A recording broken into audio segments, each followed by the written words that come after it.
मैं रेखा पांडे अपने YouTube channel पर सभी का स्वागत अभिनंदन एवं वंदन करती हूँ। आज एक बहुत ही पुराना है सुहाग गीत लड़की का। अब तो कहीं सुनने में ही नहीं मिलता है। लोग बहुत गाते हैं, लेकिन ये पुरानी परंपरा हमारी चली आ रही है। हम लोग आप लोगों को सामने सुनाने चल रहे हैं। आप लोग इसे पूरा सुनिएगा और हमारी परंपराओं को जागृत रखिएगा। सब लोग सुनिएगा, सीखिएगा और गाइएगा। बहुत ही प्यारा गीत है सुहाग गीत। चलिए सुनाने चलते हैं। ये गीत दोनों चैनलों पर जाएगा। इनका भी चैनल है मेरा गाँव मेरा गीत, और मेरा भी चैनल है प्रयाग लोक गीत। दोनों पर जाएगा। दोनों चैनलों पर अच्छा सपोर्ट दीजिएगा। आप लोग कमेंट बॉक्स में जरूर बताइए कैसा लगा। अरे धोबिया जे धोवरी न झीन कापड़, न झीन कापड़, झुरवैला वंगिया के डार नाजुक सोहाग, झुरवैला वंगिया के डार नाजुक सोहाग।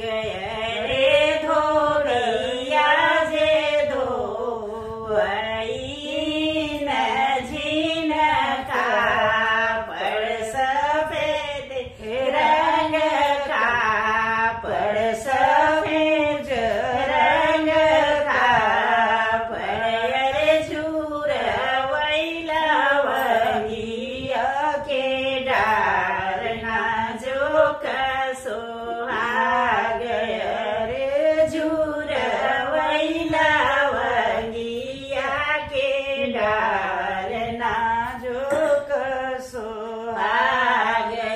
रे घोड़वा चढ़ल वहीं दुलहे हो कवने, रामा दुलहे हो कवने, रामा घोड़वा दिहे नीठ मकाई नाजुक सोहाग, रे घोड़वा दिहे नीठ मकाई नाजुक सोहाग।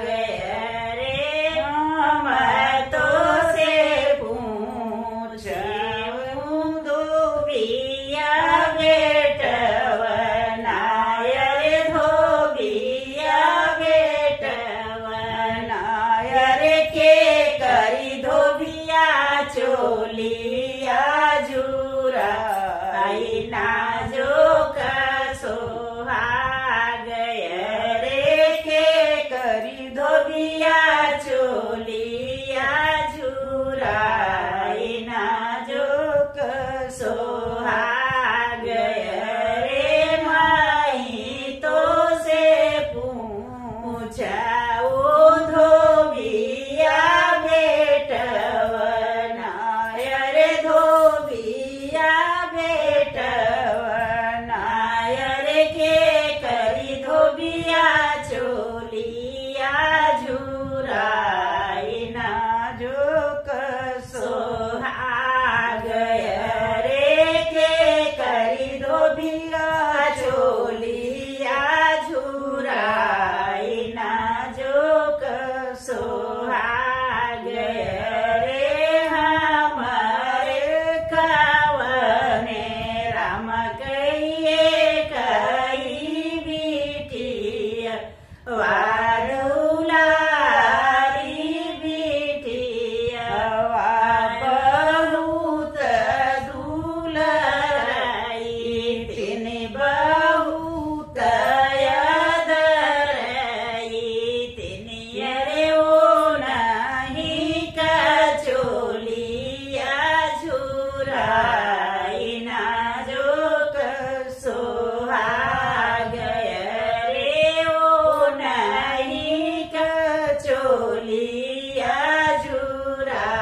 गई राजा पूतना जो सुहाग रे चोलिया मेरा तउन कर परी गई नजरिया रे परी गई नजरिया रे खीरकी की झाकई राजा पूतना जो सोहाग रे आँखी तोरी फूट गई धोबिया बेटवना रे धोबिया बेटवना रे राजा पूत दिहल नारी ना जो